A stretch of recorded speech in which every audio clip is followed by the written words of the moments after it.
Are you getting the right amount of sunshine in your life? Too much, of course, is a skin cancer danger, but too little can be harmful in other ways. We need sunlight to make an essential vitamin, vitamin D, that's present in only very low amounts in most foods. Yet a third of Australians aren't getting enough, putting themselves at increased risk of illnesses ranging from brittle bones to cancers.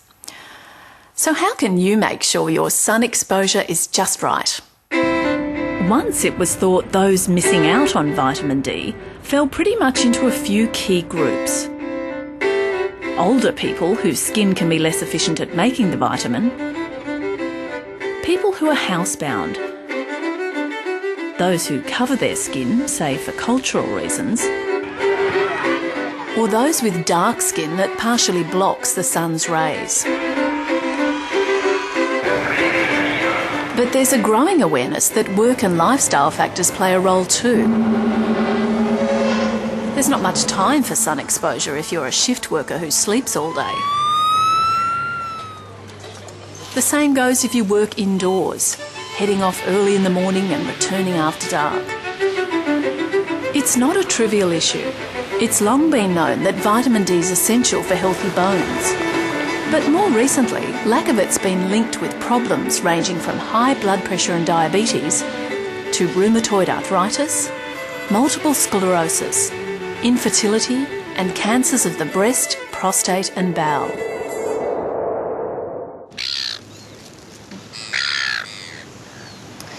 It turns out you can't just rely on casual sun exposure to meet your vitamin D needs. You actually need to make a point of getting out in the sun most days for a set length of time without sunscreen.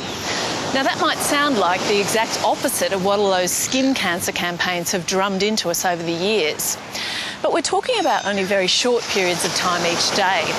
Exactly how long depends on your skin type, where in Australia you live and the time of year.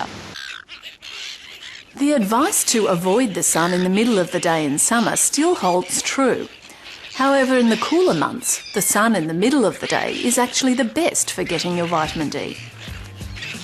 Here in Sydney, if you've got moderately fair skin like me, the recommended daily exposure time ranges between about 6 minutes a day in summer to around a quarter of an hour in winter. You just need to expose about 15% of your body, say your arms, face and hands.